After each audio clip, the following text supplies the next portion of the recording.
Daughter of the cleaner. My name is Layla. I lived in a poor neighborhood at the edge of the city.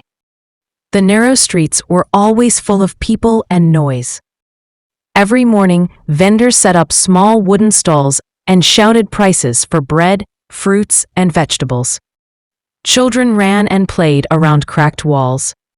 Old buildings leaned over the busy lanes as if they were old friends. Despite the dust and noise, this place was home and it felt alive. Our house was very small. It had only 2 rooms and a tiny kitchen. We had no big furniture, just old cushions on the floor and a low wooden table. We ate our meals sitting close together and shared everything we had. Even with little money, we had love and laughter. At night, we talked about our day and about dreams we wanted to reach.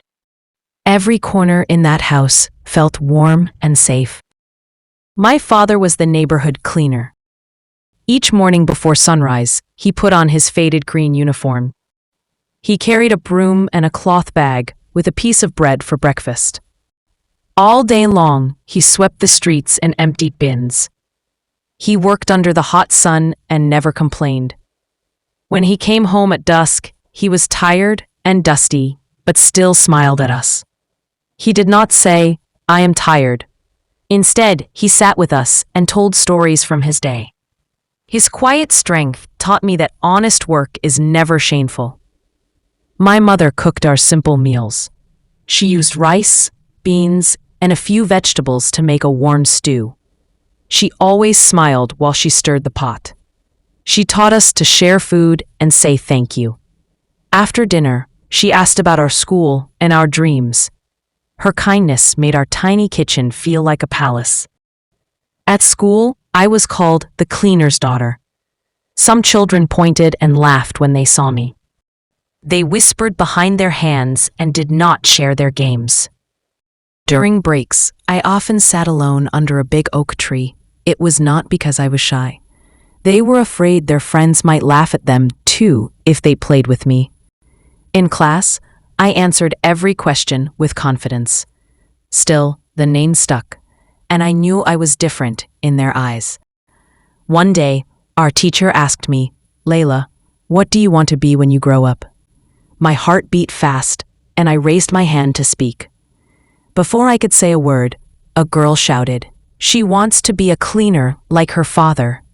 The whole class burst into laughter. My cheeks burned with shame and hurt. I felt tears in my eyes, but held them back. I stared at my desk and did not move. The teacher came to me and placed her hand on my shoulder. She spoke softly, "Layla, I know how you feel. I was once poor too. My father was a guard and we wore old clothes, yet I studied hard and never felt ashamed." Her words were like sunshine after a storm. I held my head high and decided I would not stop because of cruel words. I chose a small book as my secret weapon against doubt. I carried it in my bag each day and read every chance I got. Every story gave me hope and courage. After school, I helped my siblings with their lessons. I had 3 older brothers, Anas, Maher, Khalid, and 1 younger sister, Mesa. We sat on the floor with old notebooks and pencils. I made simple study plans on scraps of paper. I asked them questions about spelling, math, and science. We studied together before and after dinner. I always said, "Let us make our father proud." Then I studied my own books under a weak lamp. Sometimes I stayed up until midnight to finish my homework. Exam time was hard, but exciting. I worked more than ever before. When the results came, I learned I was the top student in the city. People were surprised. "The cleaner's daughter is number 1, they said again and again. I felt proud but stayed calm. I remembered those cruel laughs and smiled at my own success. I earned a place in medical school. The path was full of long days and hard work. My father took extra cleaning shifts to pay my tuition. He believed in me completely.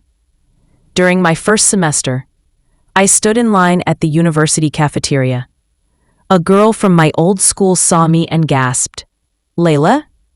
Is that really you?" I turned, smiled, and said, "Yes, it is me." She blushed and whispered, "I am sorry for what we said. You are amazing." I nodded and walked away. I answered hate, not with hate, but with hard work and success.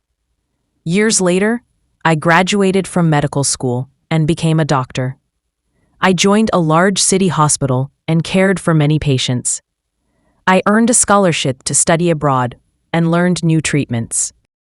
I married a kind and caring young doctor. Today we have 2 sons who love to read. Our home is full of books and laughter. I used my savings to buy a new house for my parents.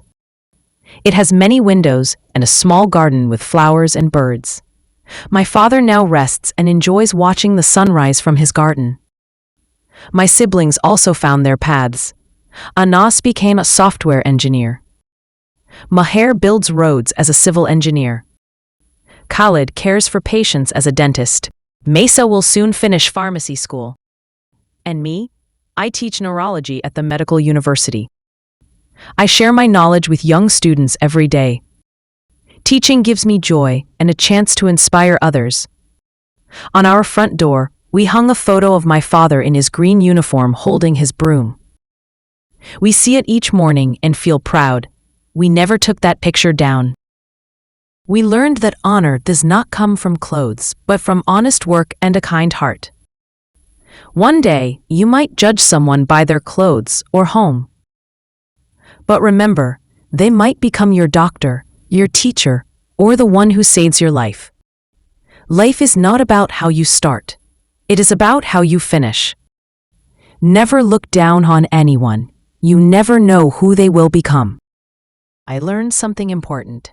Dignity is not what you wear. It is how you live. I saw my father every day. His shoes were worn, but his pride was strong. People used to whisper. They looked at him with judgment. Now they listen to me. They respect my voice. But I don't speak to prove anything. I speak to honor my father. I want people to remember him. Greatness can wear simple clothes. My journey was not easy. I did not have perfect things. I had persistence. I had kindness. I had love.